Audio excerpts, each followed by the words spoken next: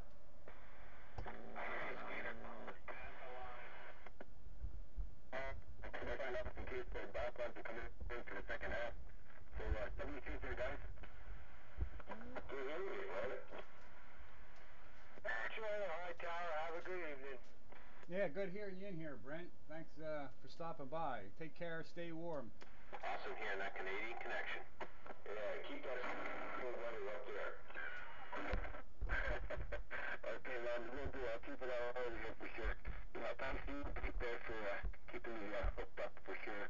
And I like the backhanded in there. I don't know if he's trying, but anyway, it's coming up to 9. 72 guys, how we doing? Alright, 73's Brent. See you later, Hightower. Bye, Hightower. Hi, Tower. You know what I mean? And I switched mics once again. Now I'm on a Turner Plus 3. That's the best one right there, Bagger. It's just a little more clear than the other one. Yeah, I thought the Sidekick was just a little too bassy. But this one should be a nice compromise between that and the brighter D104. I went roundy round the other night with Dave and Night Train playing musical microphones for the Shakespere, and this is where I landed. What, Turner Plus 3 for you? Yeah.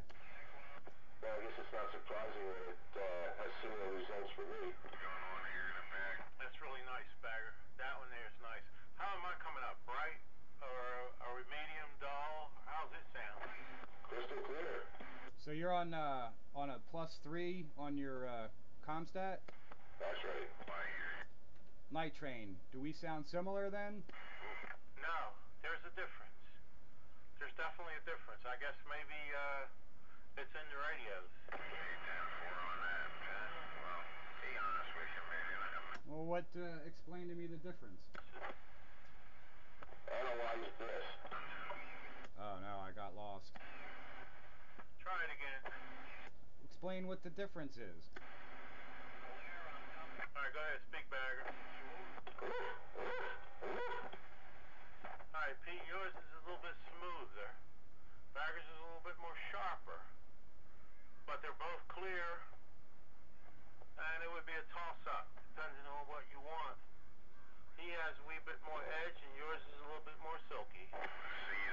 10-4 on the Silky. I'll take the Silky. I'm right there with it. I think I was edgy when I was up on the gain or when I had the D104 on it. And we were doing all that fooling around. I wound up right here. You know what? But I'm not going to change it because it's where I want to be. It don't change a thing. Yeah, the specifications are subject to change without notice. Let me try something here. This might take some of the... it sounds almost the same. I turned the range boost off, on. It's almost... Oh, wow, there's really no difference. Huh, okay, except with that. There should be a difference. Range boost must have been totally disconnected. Yeah, your range boost doesn't do a thing. That's interesting. I guess after I put that other... 1, 2... Yeah, it doesn't do anything. Huh. That's weird. And that's all it does, is the noise of the switch. Yeah, it used to work. It used to make a definite difference. But since I made the modifications to the audio circuit, I guess maybe it doesn't matter now. Yeah, you don't need it. It sounds good without it. That's bizarre.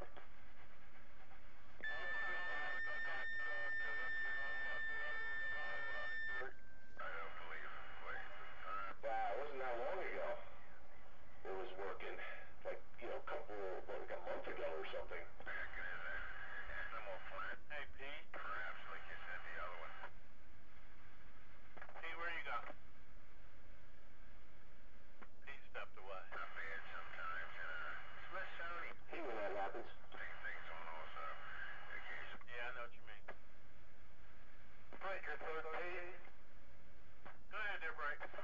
Easy time. Guitar man in a Keystone up here by the pagoda, Reading, Pennsylvania. Waving a hand. Yeah, hold it. Hello, guitar man. Sounding real good. Let me step back and let the boys say hello. Night train got you first. That way instead of that. Hello, guitar man. Things like that. Hello. Some reruns all day and a half.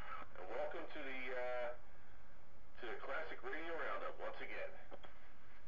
That is one of my favorites. No doubt about it. Sounding good in my neighborhood. Just wanted to say hi. I'm getting back on the side. So talk to everybody later. Bye. Hey there, guitar man. You got 044 Dave. 104044 Dave. Good hearing you again. Talk to you last night. The whole thing. Gotcha. Keeping my eye out for it because they're on a lot. The modern marvels are on quite a bit. Henry wipes him out for me. Only one day a week. Yeah, it's a shame about that. He goes on and on down there. History Channel, and I have not seen it yet. I only seen a clip. I said, man, Sparky, what do you think of the sonar with the Silver Eagle, man? Well, I got some distance over those guys, so I got you just a little low, but it's real clear. Hey, Timber Archer, I could give you more, but I don't know if it's necessary. Might get goofy. Goofy, baby. His oil out. I'm sorry, I missed that. Come again, Sparky. That was Ron. Go ahead, Ron. What you say? I said this guy, wherever he's at, is wiping your oil out. Yeah, he's in Aston. He's coming up there stronger than we are? Heck, yeah, I'm picking everything up, and my train just gets wiped out from him, because he's down there constantly talking. Wow. Yeah, because this guy, I hear the guys in the background, but none of them give me more than a 5. Henry's the loudest I heard him yet. He must have went and got himself an amplifier. He was going to be on Classic Radio Roundup tonight. He's got that 2995DX. It's the snow on the ground, man. Acts as a big reflector. I'll turn mine on, I'll wipe them out. Well, one thing you do to get is some very good propagation when the cold weather come in like this. And they also have that on that. Yep, no leaves on the trees, all that snow cover. You're right. Good ground wave, too. Membership. I believe they do have a trial saying you can get. Yeah, he's giving me like a 4.5 or a 5. Sounds good, but not strong enough to bump heads with anyone. Bucks, something like that for the year, but he knocks out the bottom end of my receive in case somebody like the original operator will come in, or if any mobiles of ours will be out in the distance, you might as well forget it. Distant videos as far as movies and TV shows. Yeah, I have no problem hearing anybody with him in there. I can't remember. Yeah, if they took it to come in, say hi and take it to 12. That would be kind of cool, because we could, like, go down there if nothing's happening. It's all good. Yeah, it's no problem because there's nobody out there in the distance anyway tonight. Yeah, right, Joe. I was going again and just a suggestion. I got it for a while. And a good one at that. Maybe not 12, because then if one of us went down to visit, we'd bleed 13. Let's skip it a little. 17 would be perfect. Subscribe to Netflix, so. Cheap diet. Probably two of them talking down there, too. Son, Joe, but, you know, I'm starting to order a lot of things here and there. Maybe I should have got it. Probably would have. So by now. 27.115 on your AM dial, where we're dreaming of going on the road. With Classic Radio Roundup from 27115, the Pottstown chapter. In the tropics. I'm wondering, I'm trying to think real seriously about what kind of radio I want to run on our classic radio convoy. Something reliable. And something real reliable. True. Something reliable. But something definitely classic, iconic from that time period. Had to be something, I don't know, I think, gee whiz. What could be more iconic than a tram mobile or a, Yeah, I could run my Tram Corsair. That's right. I was thinking more along the lines of a Diamond 60. Tram XL100 tube radio. Well, either that, there's a Browning out there too. Dave has one, a real nice mobile. I don't think I'd want to run tubes in the mobile. Too much vibration. I have to go with the era radio of the era of my car or my van. Hey, Regency Imperial in my van. Oh no. Well, you know, you can pull that too. Them little vibrators go to work and fail and blow the system. Come on, if we're allowed to dream, we could dream big. They come with the bracket. All this stuff is supposed to work flawlessly because we got, you know, Hollywood technicians on hand to make sure it all works. That's right. And the camera crew watching. Whenever one breaks, they stop and they fix it. The technician be right there on the scene with all the caps and everything that's needed. Under the dash. Yeah, somebody will have to get video of a .1 cap on a Panisonic chassis going poof. Fix my own radio. The bagger can fix them all, but the cameraman would be right on you, and watch you make the repair. They document everything, you know what I mean? Then give you a little interview, what do you think? Bagger's radio blew up today. Oh yeah, he runs chunky. He sounds boofy. I'll go take my 65 Ford Econoline one step further and have it the Zenith Radio Repair Van and have all my test equipment in the back. Tube testers portable. I like that. With my little, tube caddy and everything, a fully outfitted mobile radio repair van. With the stenciling all on the side and everything. Countywide radio. Zenith authorized service dealer. I'll have to have my 68 Mercury Cyclone. There you go. I tell you what, I dream I still own my 1970 Buick Skylark two-door coupe with bucket seats. It's in the garage down there on Sydneyham Street in Philadelphia every now and then. In a dream, I'll go and get it, man. But then I wake up. Oh, that's a good old car then. Big old Buick Skylark with a 4-speed in it. Ooh. 455. Yeah. Monster. 69 El Camino.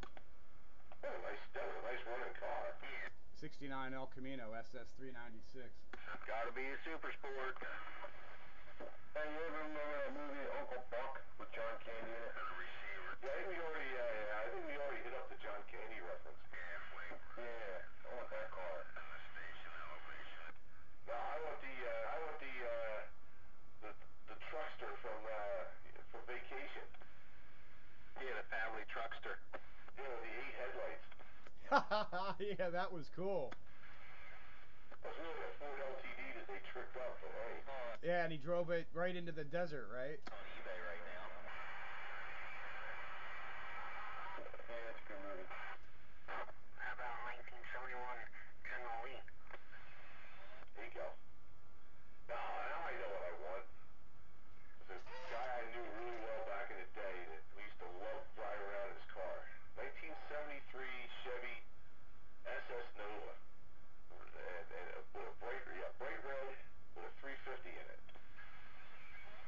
think I'm going to stick with my 65 Ford Econoline E100 service van. By the way, I'm sticking with my Mach 1, but I might reserve not using red. Maybe one of the more conservative colors. After everything is over, I can put it in the garage and use it. Gold. Continental. Pitmobile. Yeah. See, I want the 73 Nova SS with twin Hustler trunk mount coast-based antennas and a realistic cassette tape deck with a Grand Funk Railroad cassette tape in it. How about a yellow Cadillac, 1970s, with a yellow bird in it? I don't know if the yellow bird was out there. And a big wide yellow hat. 35. You have maybe a 1970 Oldsmobile Toronado with the 455 front-wheel drive, get you right through the snow. Bright yellow Cadillac Fleetwood convertible with the Robin Yellow Bird 240 under the dash. And a big wide yellow hat, man. Digging in the city with a gangster lean. I'm with you, Train. There you go. Gotta put some steel horns on the hood. Though you may not drive a great big Cadillac. That's good stuff. Sunroof top. That's good Digging stuff. in the city with a gangster lean. You know, everybody in their Bibles and all that. After that, that's it. You might get... That's funny, man. That's good stuff. Well, William Devon. They say, well, where did all the guys go? 13's empty. Oh, they went on a road trip. Yeah, they went. Could you imagine? We could get some serious mileage. You could get a couple of years worth of episodes, and we could come up with some good fun. There's no question about it. We'd have to keep the 70s theme going, man. We have to have all kinds of period stuff there. Clothes, food, whatever kind of accessories that we'd find in the 70s. It's got to all be tricked out 70s style, or late 60s. Maggie, you would look good with some bell bottoms, man. Damn right. Yeah. Either, but like I said. I wore bell bottoms for just about every day, 20 years. Daggone navy dungarees. Yeah, I love my disco haircut and everything. Make a motion of a list. Big long sideburns and woolly mustaches. I guess you. I want my Burt Reynolds mustache. Nobody there.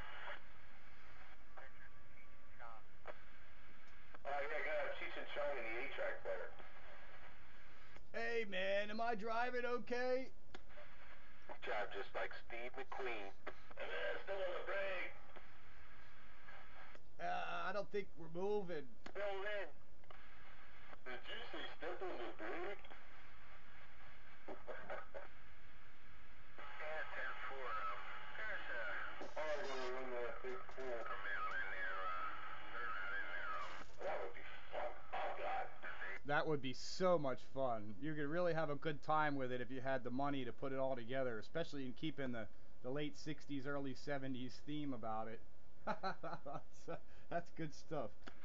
Now you imagine all this was on Pete hitting the $170 million lottery now. Remember all of that? Pretty nice group of guys. Yeah, well, we gotta send good karma his way. Maybe he'll win. I think if you had a budget of 170 million, we could probably pull it off. Yeah, we could. You can't let us down, though. Plus, not only that, but the networks will pay us, too. They will pay us, you know, because they're going to want to cover it. Somebody's going to want to cover it. If you did this, if we just did this with our own money, you could sell it to somebody without question. I know you could. Yeah, going from one coast to the other and back again. They definitely wouldn't want to cover that. Like Cannonball Run. Somebody would cover it because it would be a reality show. Cannonball Run, I mean, we'd have to do it slow. We don't want to make a race out of it. We want to enjoy it. Yeah, because we're coming through your town, you know, with internet and everything, and live Spew radio feed along the way, and you'll know when we're coming through your town. You can check in live on Channel 13. Not only that, we'll be stopped at certain places, and all of the CBers in that town come out to meet us live. That's right. We'll do a concert. We're like an American band. You know, we're coming to your town. We'll help you party it down. We'll stop in St. Louis and say hi to Mr. Murphy.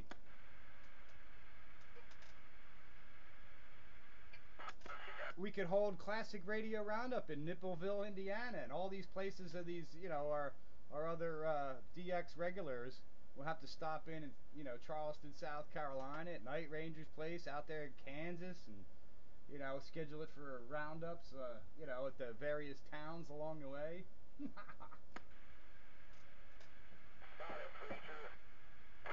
right. 116. Hey, how you doing tonight? I'm doing fine, but let's not tie up the channel too long. Yeah, take it. See you, preacher man. 14415, I'm calling.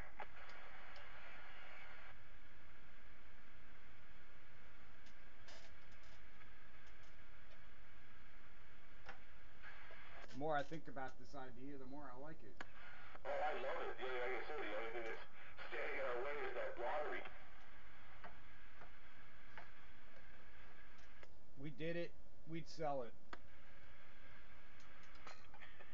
It's like bringing the 70s. I mean, that's the thing. In order for it to work in a mass media environment, it would have to have a broader appeal than just, CB radio. It would have to encompass other aspects of the 70s. The cars would have to be a major part of it, and the other accessories, everything 70s. Everything in there can't be older than, or can't be newer than the period that we're talking about. You can't have no damn cell phones.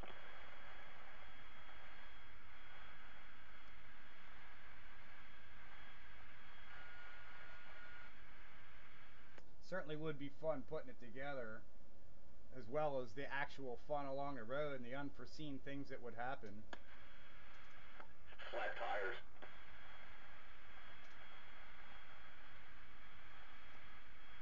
We'd have to take all U.S. routes, because I don't think my E100 van's going to be doing those 70 miles an hour. If we get in trouble, we can go to Channel 9 and call for help. We'd have to be on what? Channel 10 for truckers. Well, that was a long time ago. The East Coast truckers were on 10. West Coast was always on 19.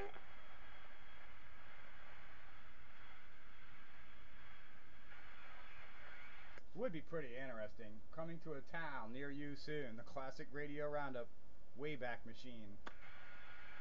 Classic Radio Roundup, coming to a town near you. Every week we can do a classic radio from a different town. When we do it in the summertime, then the skip's running. That would be really fun. Yeah, we'd be in Nippleville, Indiana, working skip back here. And since we have to keep with period pieces, that means I'm going to have to find myself a nice 4-tube mobile amplifier. Yeah, that goes wee every time you key it up. Yeah, I need one of those high-gain footlockers or something. That was funny. Those things had like a latches painted on the front of them. Yeah, it looks like a footlocker.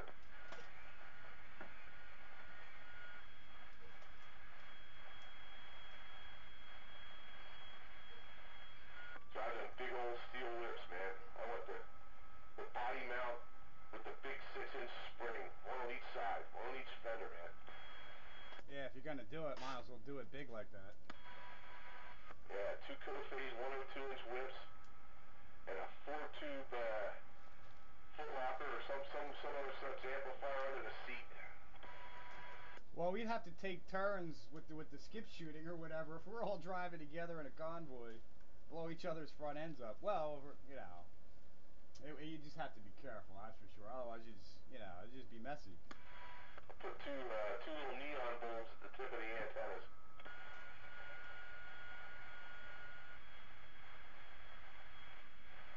Hey, if Dr. Hammer's listening on your spew feed, the Kenwood is available if he wants to pop in. Yeah, I think he might be there. Yeah, I see. Yeah, I think he is here. Maybe his internet was breaking up. You know what? I'm thinking it might be on Pete's end because even Brent was breaking up. He was breaking up because he was using Vox in the beginning. After he went to straight key, I thought he was pretty solid. Toward the end, though, he kind of was breaking up again. He still usually does better than a Hammer for some reason. Yeah, something out there on the internet, interworld there. Too many people are streaming video now.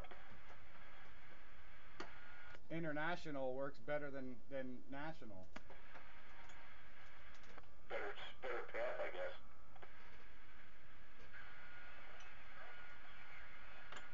In terms of mileage, I think Brent's closer.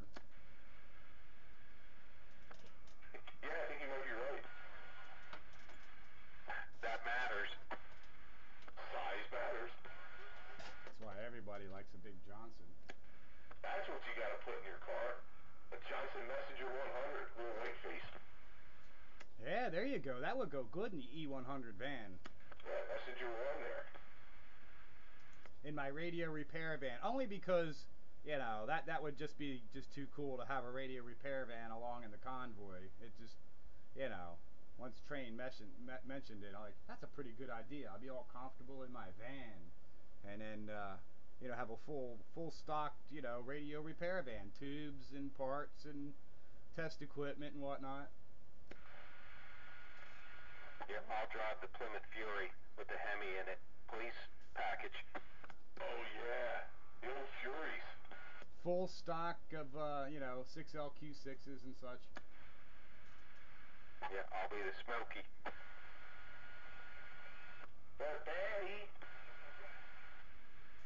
Yeah, somebody's got to be driving a Smoky car, you know, the big old bubblegum machine on top.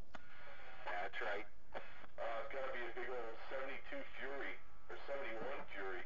Buford T. Justice. I'm going to get that boy. Yeah, I'll put some ham antennas on there.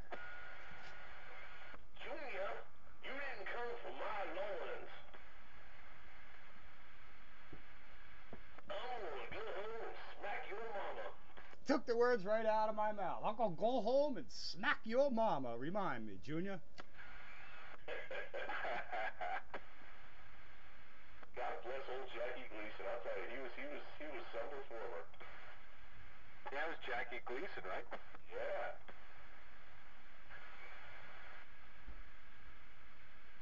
One of these days, Alice. Pow! Right in the kisser. To the moon, Alice. That reminds me of a cartoon I saw on the internet one day. Two astronauts are walking on the moon and they see this body laying face down in the dirt and they say, "Look, it's Alice Crandon."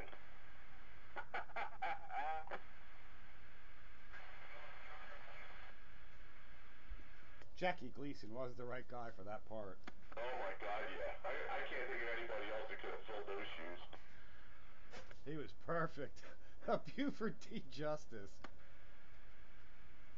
I'm law enforcement. Yeah, he could definitely act a blood pressure increase.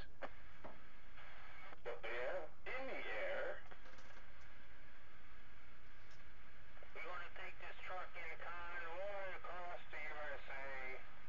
I'm going to need to watch that movie again just to refresh my memory. Smokey and the Bandit.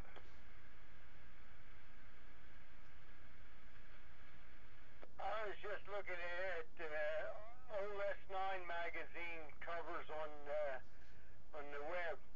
And 1965 had the monsters on the cover of the S9 magazine. Oh, with Herman at the ham radio? Ed Ford. Trying to call Mars? Ed Ford. What was it, KX3, WXW or something crazy like that? You had one too many letters. Yeah, it wasn't a legal call, but it was close. Was that Grandpa's radio? No, it was Herman's. He was the ham, I think, yeah.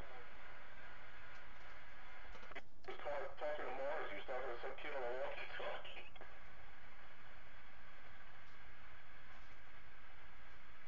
And he had glowing glass tubes. Oh, yeah. I think he had Jacob's Ladder and all kinds of other stuff for good visual effects. I make them out of neon transformers. What, a Jacob's Ladder? Yes, sir. Ah, you need to make me one for demonstration purposes over here. Yeah, I show my boys I put a pencil in there. And you'll suddenly find yourself with a news level. don't want to be holding the graphite. No, graphite does conduct. A very good conductor.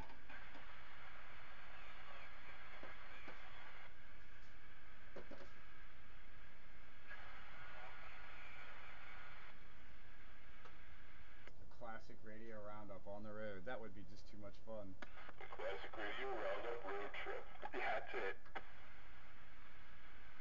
Coming to a town near you. Yeah, somebody will have to do it West Coast style and get a Woody with a surfboard hanging out the back. Cowabunga, dude.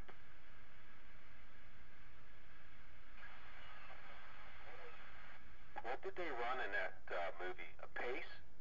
They ran Pace radios? What, Smokey the Bandit? Yeah, I think it was.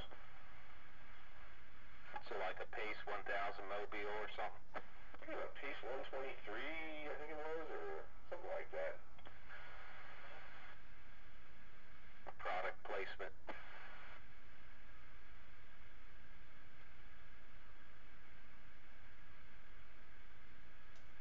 I don't know if you ever noticed in the Blues Brothers movie, the Nazis, you know, the Nazis are monitoring all police bands.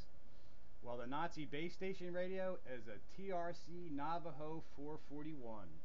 Get down. It is. I haven't seen them on the eBay at all. I've seen 440s. Yeah, the 440s are around, but the 441s not as common. But that's what the Nazi base station was. I see 431s, 440s, 30As, 458s. Yeah, 458s and 457s for a lot of money. Not some of them aren't. It's weird though. I mean, in general, I mean, there are these knuckleheads looking for like $70, $80 for a TRC 30A. I'm like, you guys are nuts. Yeah, non-working. Yeah, I love the $100 radios that are nothing special and non-working. What gave you the idea that someone was going to buy that? Or would pay that? What the hell? It's not a Browning.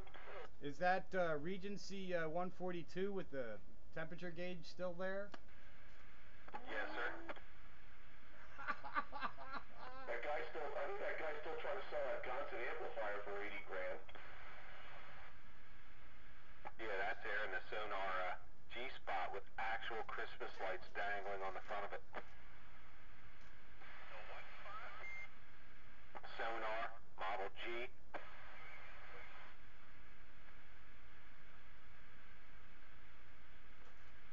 I did, off the sidetrack, but I'm sitting here staring at it. My new beeper boards have a voltage regulator with bypass caps in and out. Gotta do that. You need like 0.15 microfarads to keep them from oscillating. Well, I put in .1s on either side, and they're surface mount caps I decided to try, and I got them in there. Peugeot 403. Who? Peugeot 403, Columbo's car. Oh, Peugeot, okay. 1959 Peugeot. It was one of those Frenchies. I need it here. Very slow. Very slow. Colombo. Yeah, just because of the car, you know. It's a chick magnet. So we gotta plan our route here, you know, cause Pete's gonna win this lottery. I feel confident in that. So we gotta plan our route. I guess we gotta like go down like route interstate. Do we want to take 95 down, or do we want to take 81, and then shoot across like I-10 until we get to pick up Route 66 somewhere? Well, Route 66 starts in Chicago and sort of goes south along the Mississippi like to St. Louis and starts going to southwest from there and then west. But you can take US 50 from Maryland down here all the way across, and that goes to St. Louis. But we want to get down there to Charleston. I think we could take 17 to down to Charleston and kind of do. I don't know. You'd have to work it out as you go. You know, I guess you'd have to have some sort of plan, but yeah, I'd like to do something and to get to 66 there in St. Louis and then go from there. We just give a shout out for the old, hold a coffee break in St. Louis, and maybe all those boys that we talked to will stop in. Yeah, I definitely want to go down to the Carolinas and pick up Night Ranger's crew. He's got a crew down there, and shoot across, the down south where because man, you can always have fun down south, man. That's like rednecks and CB radios, man. There'll be all kinds of people running around going, "Hey, y'all, watch this." Every pickup truck in Florida, just about, has a 102 whip right there in the center in the back. Yeah, same in North Carolina. Even to this day. Last time I was down there, it's like every truck had a gun rack and a 102-inch whip. So yeah, we'd have to make a swing through Florida there. Yeah. And then across the southern states, and they say we could probably pick up 66 somewhere halfway across the country there, and up the west coast, and then back over the northern route, I guess, up through Interstate 80 or something similar. Well, once we have network funding, you do the East Coast, then you got to do the southern states, the West Coast, the middle states, and then you got to get back around and do all the northern states. So I mean, there's the whole country to cover. So there's a lot of shows there. Absolutely, yeah. Gotta include the St. Louis and the Chicago people, and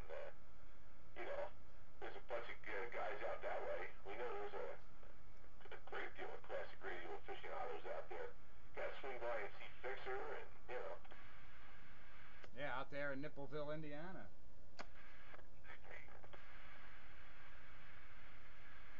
That one-way bastard.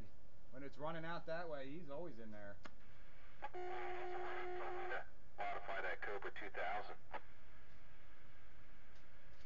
Hey, y'all can hear me? Somebody's pinching their nose. You're goofy.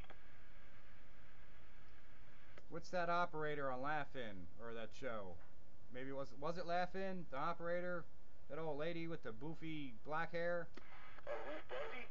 No, not Ruth Buzzy. You said that the last time, but it's not her. Oh, maybe Ernestine Tomlin. Lily Tomlin. Lily Tomlin, that's the one. Oh, the one who used to do the operator thing?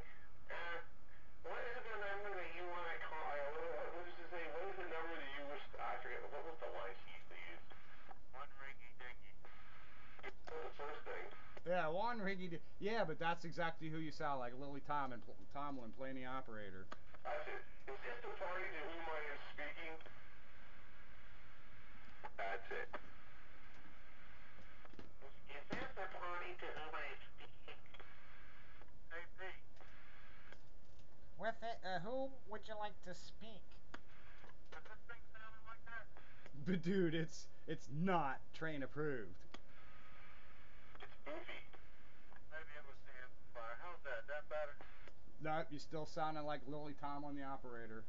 No, it's a little clearer now. It's not as pitched. Oh, no. It's just low, Night Train. It's clear, but just low. It's not train approved. I did not do nothing to it. What radio is that? Is that still a Sono? No. I switched radios. Oh, that was a mistake. Well, I wanted to do another radio for the other half. What radio is this one? I can't tell now. No way. Tram D201. Tram. It's a tram. It's the Tram D201. Are you on the B, Night Train? No. Talk to us a little more. Maybe it's warming up. That's right. Give them tube radios a chance.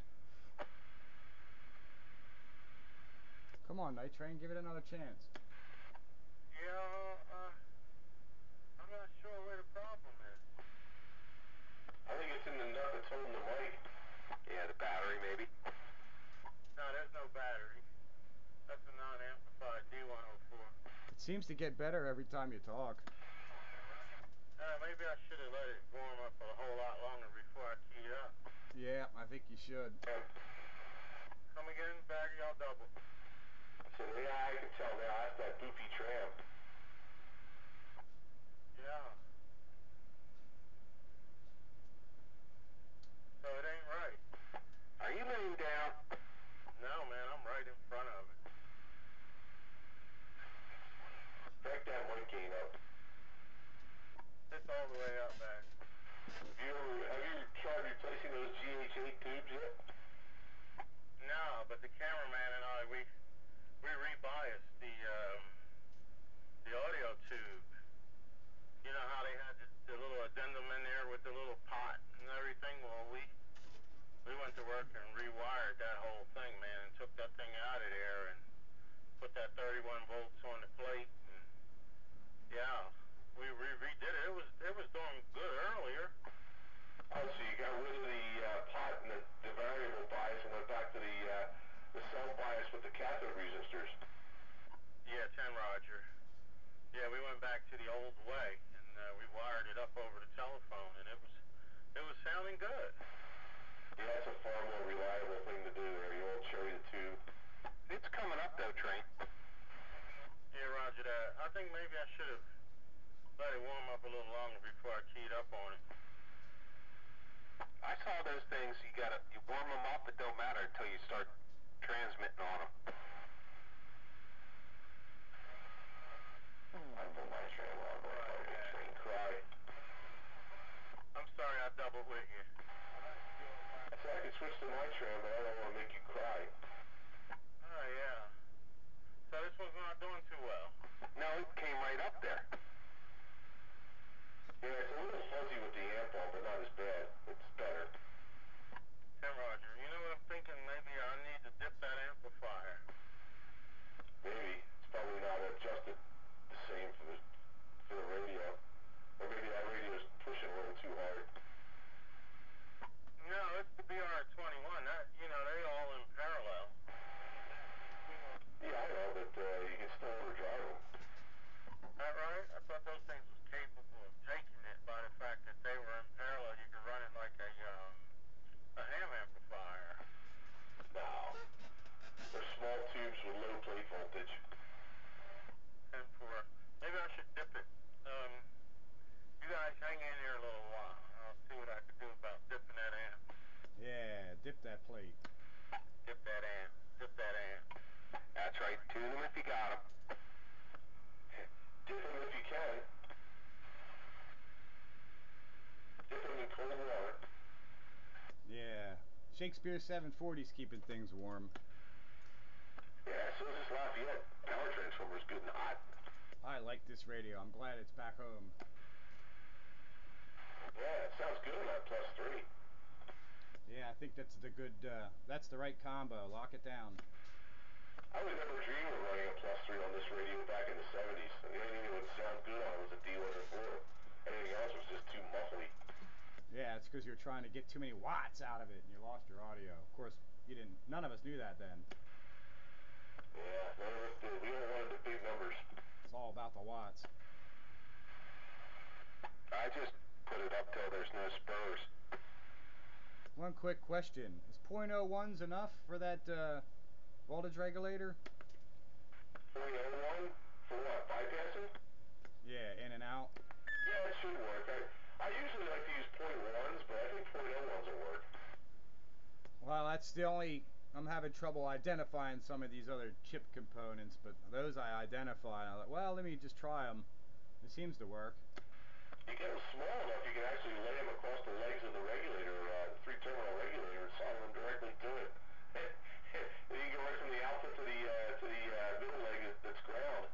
That's sort of more or less what I did with the first one. The second one, I put it in a more convenient place.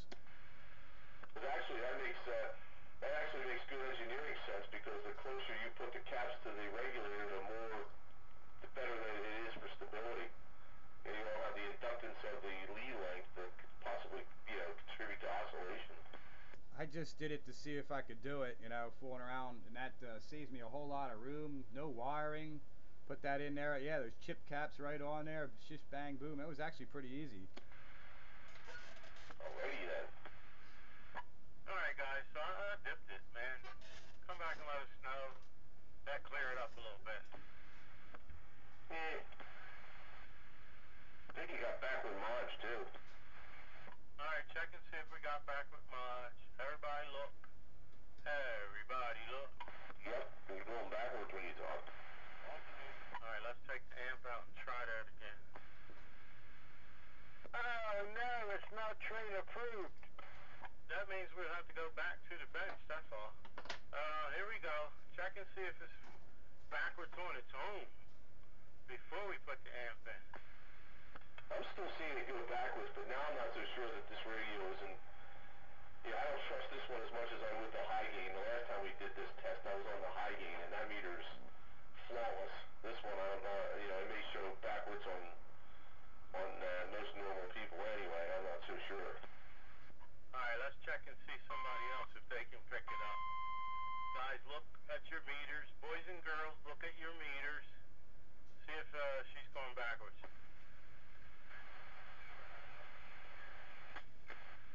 Nobody else? Well, give it that key and then start talking. Somebody done got next door and started bleeding on me. Come again, Dave? Yeah, I said key up and then start talking.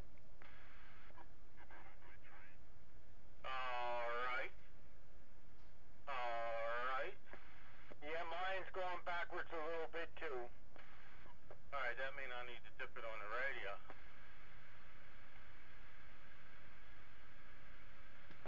I saw just the slightest backwards though. 44, is this one going the right direction? Well, it's pinned all the way over, I can't tell. He was going forward, he was sucking backwards big time.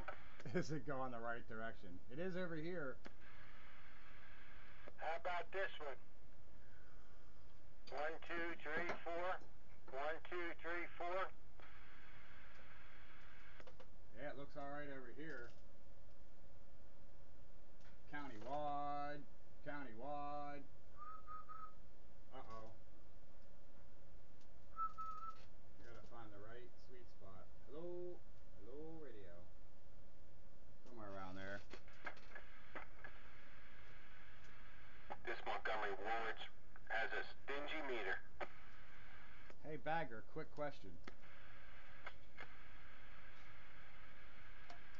How the heck do you tell SMT capacitors from SMT resistors?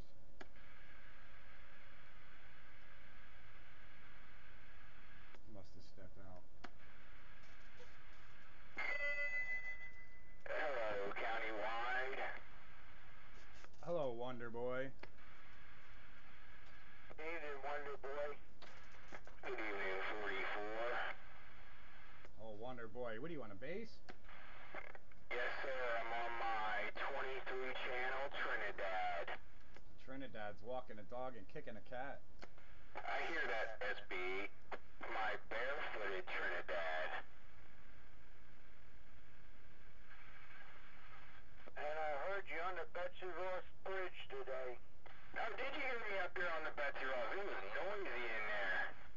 10-4, yeah, we heard you. Oh, that's a good deal. Just thought I'd let you know. That's a good trip. You never know who's out there reading the mail.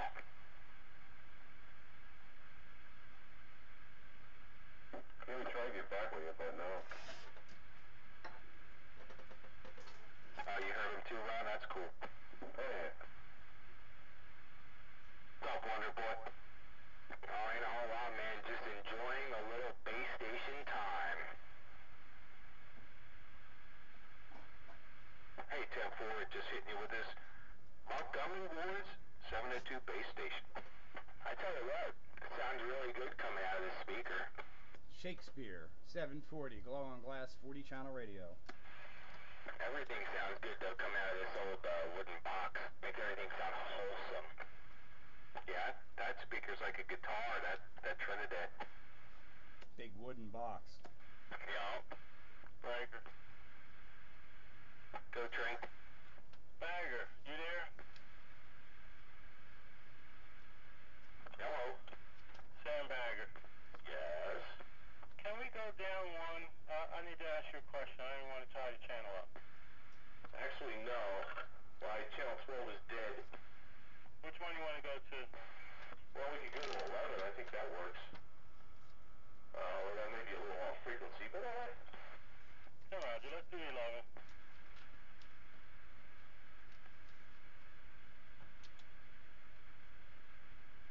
Then it got quiet. I hope not. Still got 15 minutes worth of video gate left. Chad 4. Yeah, on this radio, on the back has that there thing to turn for mileage compression. I don't know, I think that's turned all the way one way. I don't know which way's which.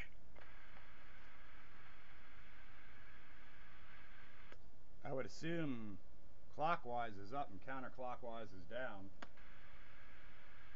Try clockwise. I'll have to try it, see if it does anything.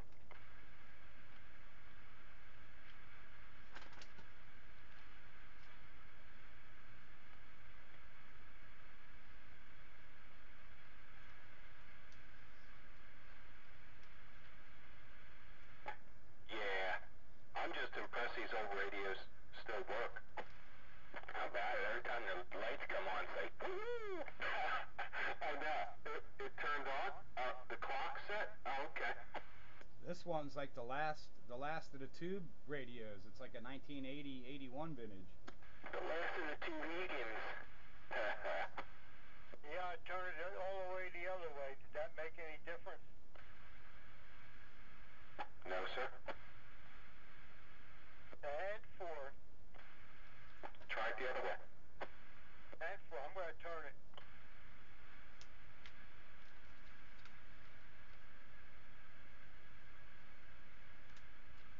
Alright, doesn't affect the receive, does it? No, it don't affect the receive at all. There I turned it as I was talking. There I'm turning it back as I'm talking. I heard a squeal. Yeah, if you turned it that time, it got louder the other way you went. Okay, there I'm going to talk 1, 2, 3, 4, 5, 6, 7, 8, 9, 10. It got louder there? Yeah, but just a little bit. Okay, that's where it should be then. Where was that? Yeah, I'm digging this Montgomery Ward.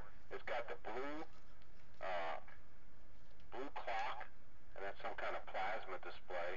Big blue meter, big giant blue meter in the red channel. It's a 40 channel, so it's got digital readout there. All kinds of features.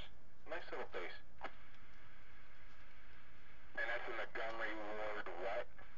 702. 702. That's why I kind of liked it, because it had the blue lights in it. Yeah, the blue is nice. I like the, when I plugged this Trinidad in, I'm like, wow, it's got blue lights. That's awesome. Yeah, they got a nice meter. Similar meter here. Blue meter. On the back, you can run it on 12 volts. It's got a 12-volt output also, if you're running it on the base mode, and also an audio out besides the external speaker. Yeah, I was thinking about this and my Washington has that DC hookup. I've been thinking about putting it in the base, but I put it in the work truck. That's right. Well, don't mess with that equation, because that work truck gets out.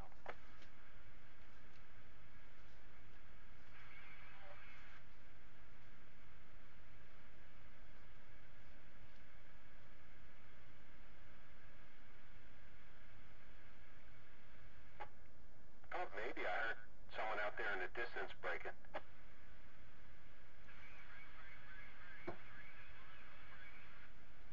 I hear you, breaker. I just can't pull you out there, though. 775, Spring Mount ski area.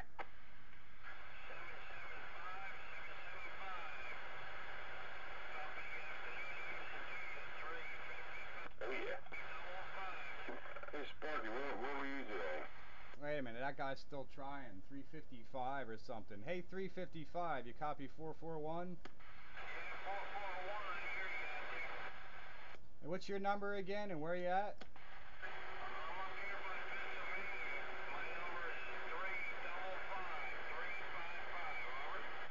Yeah, we're also in Pennsylvania. You got to be a little more specific than that. 441 up here around Pottstown, also in Pennsylvania. Hello.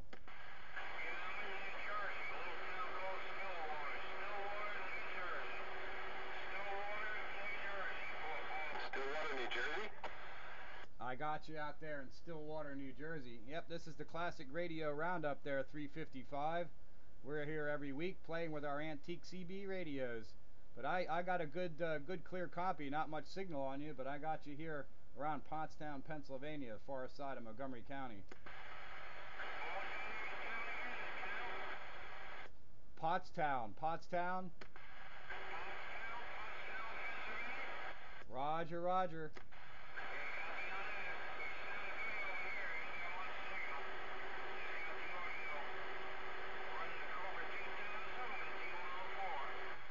Roger on the Cobra 2000 and the D104. I'm running this Shakespere 740 40 channel tube radio. Last of the 40 channel, last of the tube radios, but it is a 40 channel tube rig. Go ahead.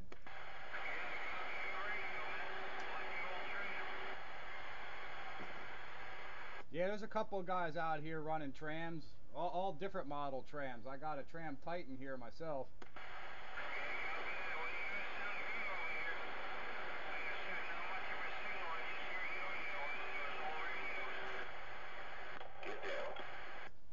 Yeah, I'm not getting a whole lot of signal out of you either there, 355 in Stillwater, New Jersey. But I'm going to see if anybody else out this way can copy and, you know, get working on your antenna out there, because you are making a trip. I'm going to have to look that up on the map. I'm not quite sure where that is. What are you, just over the river?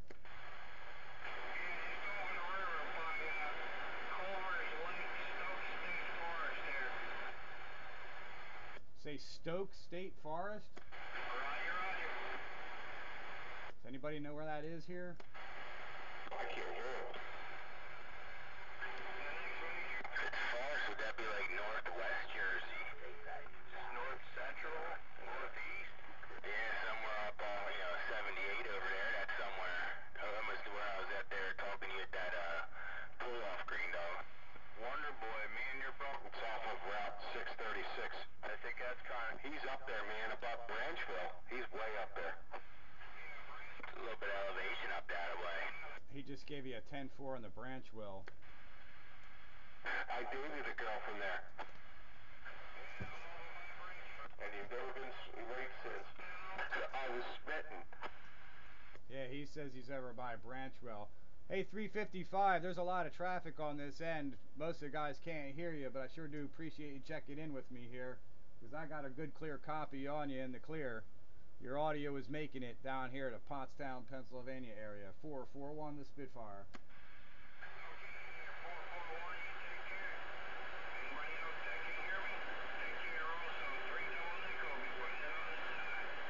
Hey, 3 double nickel, before you go, I am video gating this. There's actual video of the radio here and the audio, and I posted up on YouTube.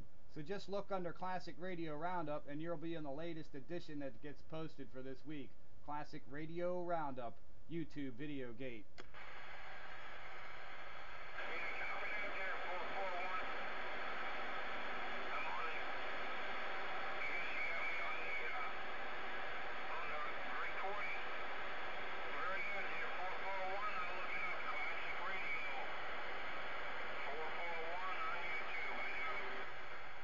Alright there, 3 double nickel. Thanks for checking in at a Classic Radio Roundup. And again, you'll be able to see how you came in down here on Classic Radio Roundup YouTube postings. 441 is Spitfire.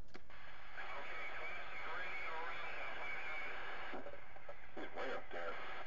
Yep, just search Classic Radio Roundup and you get what you need. It's not this week's posting, you know, look for it in a day or two for this week's posting. But there's plenty of previous week's material there to keep you entertained. 441. Okay, 441, take care. Channel clear. Thanks for the clarity. Yeah, he's up above T-Berry. Yeah, he's up there. How's Lang? I was pretty happy with the fact that I could hear all those guys down in Aston today. Now I'm pissed off again because I can't hear that guy. He was giving me an S3 with the preamp on, but not the preamp's not turned all the way up, just a little. I thought I could hear a very faint something. I was trying to rock the beam back and forth to see where I could find him, but not moving the needle. The needle is on zero. Yeah, he's running a Cobra 2000 with a D104. I don't know his antenna was. Yeah, he's kind of like up on that first ridge of the Appalachians, like the Blue Mountain up that way. Yeah, he must be along that same Appalachian Trail ridge there then. Somewhere around 30 degrees. 30? Okay. Yeah, somewhere close to that. Yeah, northeast. I was up around 60. And I looked on the map. That's some good local conditions. What do you say it was? Stillwater? Yeah, Stillwater. It's on the map. That's the 521 there. How about it, Spitfire? You got a copy of me? Who's shouting for Spitfire? You got a tickle way out here. Hello, Tickle way out there. Way out where? Chance to take a look at that picture yet, did you? No, man, I'll have to get that at that later. I'm busy with the roundup and everything else, you know. 10-4, yeah, it's hard to hear. For some reason, I'm getting it, like I said to them guys earlier, I'm getting 7 pounds of noise over here.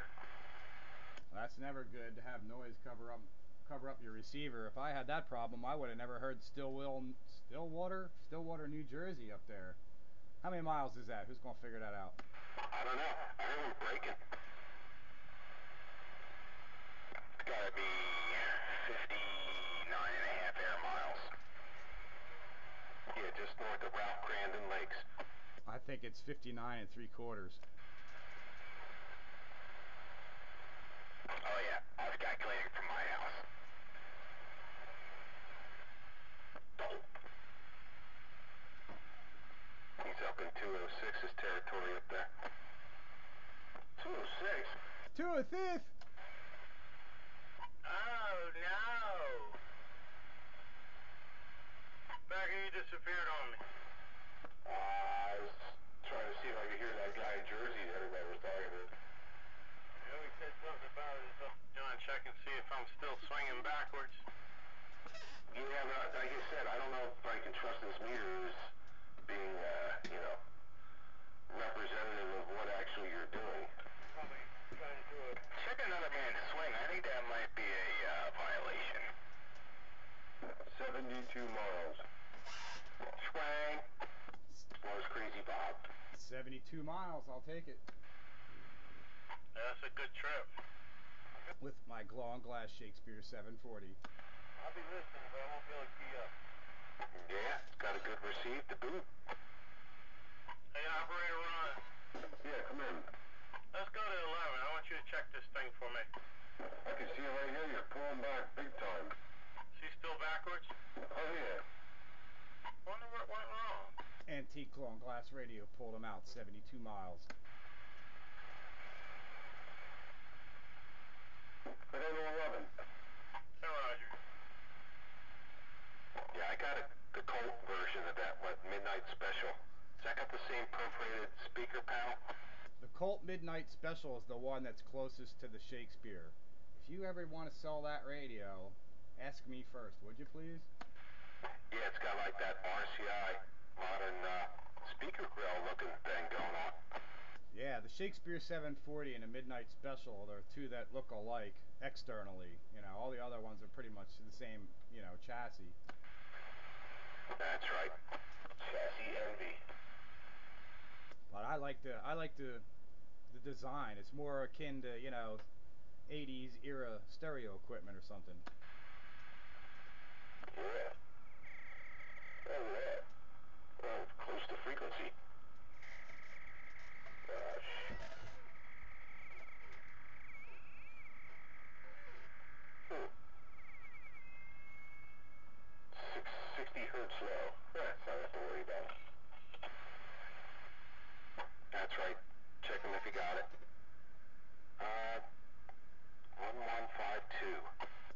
2 picofarads would bring that right in. Yeah, there's a trimmer in there. I've been putting caps in parallel with it to bring it in. I thought I had it in, but I guess it's still a little bit. But 60 hertz. What the hell's that? Not enough to worry about. No, not at all. That's almost close enough for sideband. I think I could tune you in. Oh yeah, 60 hertz is, that's almost within within the tolerance.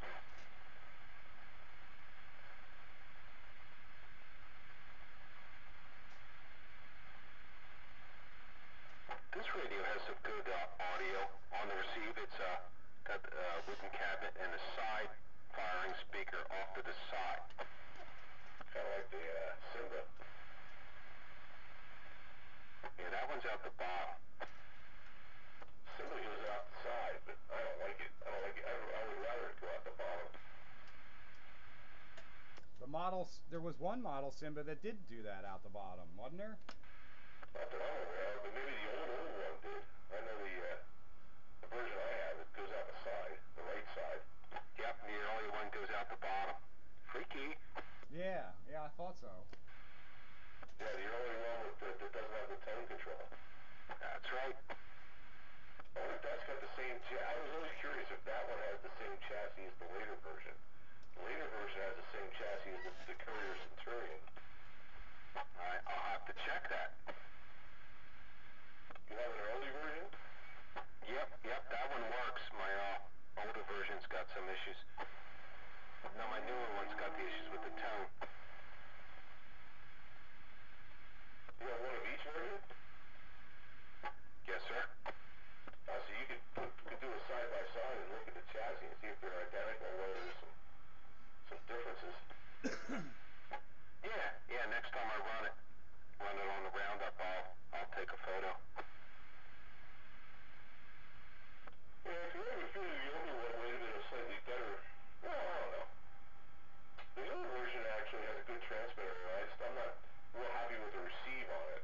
The receive seems to be a little prone to intermod. You and I were talking about that the last time I had that one on there, and while I was running it, I did tune up the receive, and it did come back in, but it was off. It was off at first, way off. I mean, we used to have that the Siren Man a couple of years back, and he'd be sirening on channel 21 or something. And I'd be down here listening, and I'd hear nothing, and then somebody would come in and key up and start talking, and as they're keyed up, I could hear the siren coming in. Well, it's like total intermod.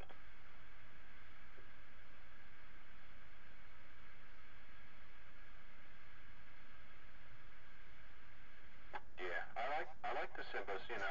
That was their top of the line. Yeah, I can't believe they wanted $500 for that radio. Yeah, well, we knew better. We didn't know better, we just couldn't afford it. Yeah, that's more accurate.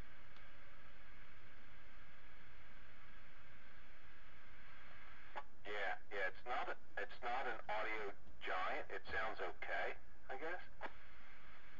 I don't know. I mean, my Simba seems to sound pretty darn good. I mean, people always tell me it's got good audio. I mean, it might not be loud, super loud and proud, but it's clean. That's the thing that's important. It's got punch, but it's clean.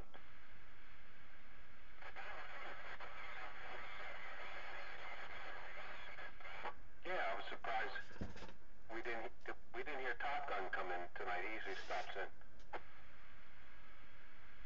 Yeah, what happened to Skeeter? They all went down to 11 or something.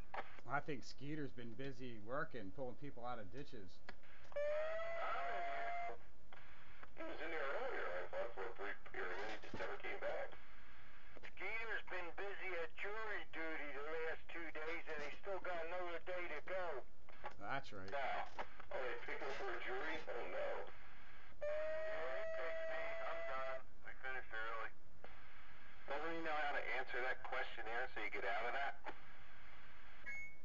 Yeah, I did the first time, but this time I got picked.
did you hang the guy or did you leave him off? No, he got off. And when you go out to the courtroom, the lawyers are all out there, defense and the DA, and here he was actually facing a life sentence. Wow, what kind of crime? Sexual. Oh my God. Did he have enough evidence, I guess? They didn't have nothing. The DA pretty much had nothing. Well, if you don't have evidence, man, the guy walks. The only thing is, he had a crime years ago. I guess when he was young, he was dating. His girlfriend was younger, and the parents reported him, and that's how he got in trouble with that before. Well, you know, I would think that the DA would know better, you know? You don't bring a case to trial if you don't have enough evidence to convict. And they should know before they go into it whether they have enough. They barely had enough, like, hearsay evidence. I mean, it was real weak. I couldn't even believe it went to a trial, let alone a jury like that. So they could get paid. Yeah, I mean, if I don't see solid evidence, I vote not guilty, man, because I want to see evidence. The thing of it is something like that they should have plea bargained instead of taking it to trial. Yeah, they should have done something like that, you know? Not sit there and